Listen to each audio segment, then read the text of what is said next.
Good morning guys, કેમ છો બધા? મજામાં જશો. સ્વાગત છે તમારું મારા લાઠિયા ફેમિલી વ્લોગમાં. તો જુઓ, કાલે તો પ્રસંગમાં જઈ આવ્યા, પણ ખરું કામ છે ને બીજે દિવસે બધું વધી જાય. તો અત્યારે પહેલાં તો આપણે ટિફિનનું કામ કરવાનું છે અને નાસ્તાનું.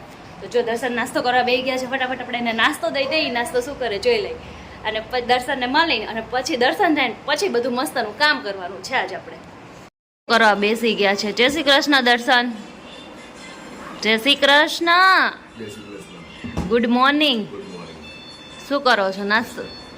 શું નાસ્તામાં શું છે આજે? તો તમારે સોમવાર નથી તો કેમ ફરાળ આજે? બે મિક્સ કરો છો. જો આ ભૂંગળા છે, ખાખરા છે, એ પછી એમાં ન આવે અને તમને ભાવે છે ને એટલે ખાવ છો. રવિને આપે ને એમ ખાવ એમ નથી તમે? ના હોય નહીં.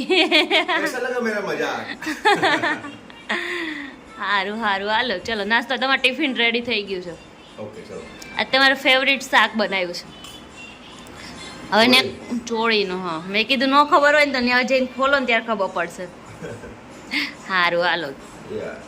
દર્શન તો છે ને એના કામ પર વયા ગયા છે, પણ આજે આપણે વોશિંગ મશીનને રજા આપવાની છે અને આજે આપણે જાતે કપડાં ધોવાના છે, કેમ કે નવા બધા કપડાં છે એટલે મશીનમાં તો નખાય નહીં. તો આજે જેન્ટ્સના તો એક જોડી જ કપડાં હોય, પણ આપણે લેડીઝ બદલાઈને ત્યારે બહુ મજા આવે બદલાવાની. પછી ધોવાની પણ એટલી જ મજા આવવી જોઈએ. તો અત્યારે ધોવા તો પડશે જ, નહીં ચાલે. તો ફટાફટ આપણે છે ને અત્યારે કપડાં ધોઈ નાખીએ. અને આજે થોડાક લેટ આપણે છે ને ફ્રી થવાના છે, કેમ કે બધું કામ કાલે એટલું બધું વ્યવસ્થિત તો થયું ન હોય, કેમ કે ફટાફટ જવું હતું વહેલા મામાની ઘરે. તો ફટાફટ વયા ગયા હતા. તો અત્યારે મસ્તના કચરા પોતે બધું સરસ કામ કરવાનું છે. અને અત્યારે જો પહેલાં તો કપડાં ધોવા બેસી જવાનું છે, જેમાં બહુ વાર લાગવાની છે.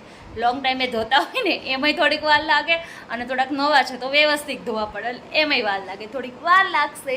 ફટાફટ આપણે આપણું કામ પૂરું કરી નાખીએ અને પછી રસોઈ આપણી બની ગઈ છે એટલે આપણે રસોઈનું કોઈ ટેન્શન છે નહીં. જો આજે આપણી રસોઈ તો બની ગઈ છે. સૂકી ચોળીનું શાક ને રોટલી બનાવી નાખ્યા હતા. પણ મારા મોટા નણંદનો મોટો ભાણિયો છે ને, એનો ફોન આવ્યો હતો કે સુરતથી હમણાં 11:30 વાગે અહીંયા ઘરે આવે છે. તો આપણે પાછી થોડીક એવી રસોઈ બનાવવાની છે. એટલે થોડુંક એવું પાછું આપણે બનાવી નાખીએ, કેમ કે અમે શાક ને રોટલી જ ખાલી બનાવ્યા હતા. તો હવે વિચારું છું કાંઈક ભાત જેવું કાંઈક બધું બનાવી નાખીએ. એટલે ત્યારે બપોર જે અચાનક એમનો ફોન આવ્યો, મારા ભાણિયો આવે છે એટલે આપણે પાછા થોડીક રસોઈ કરી નાખી. એટલે જો એકદમ ફ્રી થઈ ગયા છે. હવે બધું કામ ઓલમોસ્ટ પતી જ ગયું છે. હવે ખાલી કપડાં સૂકવવાનું કામ છે, તો એ તો મમ્મી કરશે. એટલે હવે આપણે રસોઈમાં લાગી જાય, કેમ કે 11 વાગી ગયા છે. એટલે કીધું તું આજે તો હું ફ્રી નહીં થાવ, બહુ લેટ જ ફ્રી થાય. તો અત્યારે જો વાગી ગયા છે 11, તો ફટાફટ આપણે કામ પૂરું કરી દઈએ. જમવામાં છે સૂકી ચોળીનું શાક, વઘારેલી ખીચડી, રોટલી ને છાશ. ચલો બધા જમવા. અહીંયા જો મારા ભાણુભાઈ આવી ગયા છે. કેમ છે? સારું ને? હાલો બધા જમવા. જો જમવા બેસી ગયા છે. કુસુ મોન કુસુ ફ્રી થઈને એકદમ જો હિંચકા ખાવા બેસી ગયા છે. જો કુસુ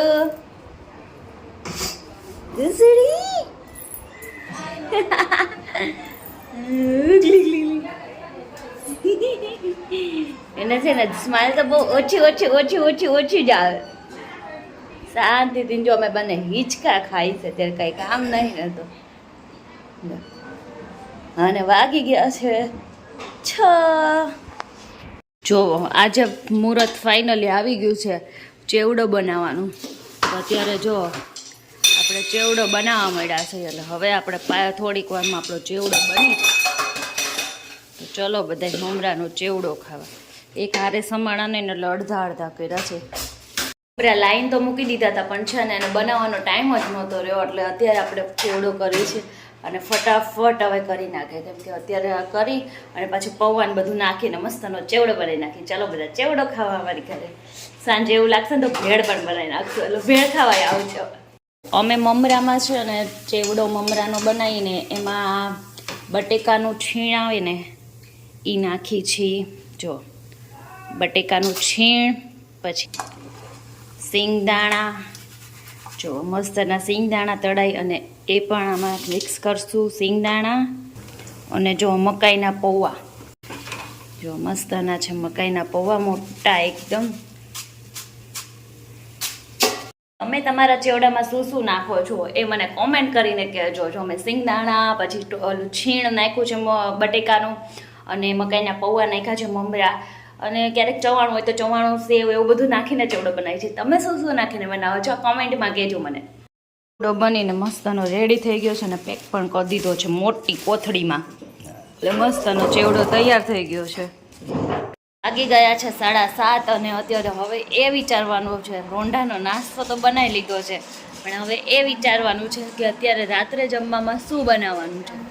તો આપણે કંઈક નક્કી કરી અને ફટાફટ બનાવી નાખીએ, અને પછી દર્શન આવે ને તો અત્યારે આપણે જવાનું છે ડીમાર્ટમાં, કેમ કે કરિયાણું થોડુંક પતી ગયું છે ને તો બધું લેવા. તો ફટાફટ રસોઈ બનાવી અને જલ્દી વહેલા ફ્રી થઈને વહેલા ડીમાર્ટમાં જઈને આવતા રહીએ. એટલે હું ફટાફટ. આજનું અમારું મેનુ છે તીખી પૂરી અને ચાનું. જો અહીંયા ચા ઉકળવા મૂકી દીધી છે અને અહીંયા મસ્ત મજાની પૂરી તળાઈ રહી છે. જો મારી પૂરી મસ્તની ફૂલીને મસ્ત થઈ ગઈ. તો એમ જો ડીમાર્ટનો મારો ફેવરિટ પાર્ટ હોય ને તો યા છે મેગીવાળો. ત્યાંથી મને બહુ ગમે છે. મેં મેગી લઈ પણ લીધી છે, અને હાલો ટ્રોલીમાં શું લીધું ને એ પણ બતાવું. તો ડીમાર્ટમાં આવીને એટલે ખાવાની જ વસ્તુ જાજી લેવાય, બીજી બધી તો કાંઈ લેવાય નહીં. જો મેં તો કુરકુરિયાન, મેગી, કેક ને એવું જ જાજુ લીધું છે. બીજું બધું ઘરનો તો ખાલી નામ હોય. જો અમે ડીમાર્ટમાં ગયા હતા ને તો ડીમાર્ટમાંથી બહુ બધી ખરીદી કરી આવ્યા. ડીમાર્ટ બંધ થતું હતું પણ મેં મારી વસ્તુ તો લઈ લીધી છે, મારી કાંઈ બાકી નથી રહી. ઘરની થોડીક રહી ગઈ છે. જો મારા કુરકુરિયા આવી ગયા છે, પછી કેક આવી ગઈ છે, મારું શ્રીખંડ આવી ગયું છે, દૂધ કોલ્ડ ડ્રિંક આવી ગયું છે, યમી યમી યમી. મારી મેગી આવી ગઈ છે, બાજુ ઘરનું આવી ગયું છે, પણ ઘરનું અડધું જ લીધું, પણ બીજું બધું બાકી રહી ગયું છે.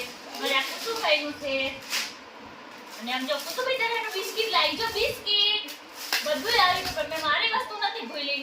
ઘરની થોડી ઘણી ભૂલાઈ ગઈ છે. ડીમાર્ટમાં જાય એટલે આવું જ થાય, લેવાની વસ્તુ હોય નીનો લઈને આવી, બીજું બધું જ લઈને આવી. સાચી જવું કીધું, નકરો નાસ્તો લઈને આવીશું, બીજું તો થોડું લઈને આવ્યા નહીં. આપણે કેક ખાવા અત્યારે બેસી ગયા છે 11 વાગે છે ને. આ કેક બહુ ભાવે, કેમ કે છે ને ક્રીમ ઓલું આવે ને એની કરતાં છે ને બહુ મસ્ત લાગે, કેમ કે ઓલું ક્રીમ કરતાં તો એટલે ડીમાર્ટમાં તો સ્પેશિયલ કેક લેવા માટે જ ખાસ કરીને તો જાતી. અમુક વસ્તુ તો હું ડીમાર્ટમાં એટલે જ જાઉં કે અમુક મારી સ્પેશિયલ આઈટમ આવી જાય ને મજા આવે. અહીંયા આપણે એમને ખરીદી કરવા ગયા હોય ને તો દુકાનમાં તો આવી બધી આઈટમ ના રાખે, કરિયાણા સ્ટોલમાં બહુ મજા આવે ત્યાંથી લઈને આવવાની. એટલે તો ચલો બધાય કેક ખાવા, હું પણ ખાઈ લઉં છું. તો સારું, ચલો અત્યારે વિડીયોનો કરી છે એન્ડ, અને તમને મારા અને મારા ફેમિલી તરફથી બધાને હનુમાન જયંતિની બહુ બધી શુભકામના. કેમ કે તમે જ્યારે મારો આ બ્લોગ જોતા હશો ને ત્યારે હનુમાન જયંતિ હશે, એટલે બધાને હાર્દિક શુભકામના મારા અને મારા ફેમિલી તરફથી. અને અહીંયા કરી છે વિડીયોનો એન્ડ. જો તમને મારા વિડીયો ગમ્યો હોય તો લાઈક કરજો, શેર કરજો અને સબસ્ક્રાઇબ કરવાનું ભૂલતા નહીં. મસ્ત મજાની કોમેન્ટ કરજો, અને કોમેન્ટમાં કાલે હનુમાન જયંતિ છે તો હનુમાન દાદાનું નામ લખવાનું ભૂલતા નહીં બધાય. બોલો જય શ્રી રામ. આજે હું છે ને વિડીયોનો એન્ડ જય શ્રી કૃષ્ણથી તો કરીશ, પણ જય શ્રી રામથી ને પણ કરી છે.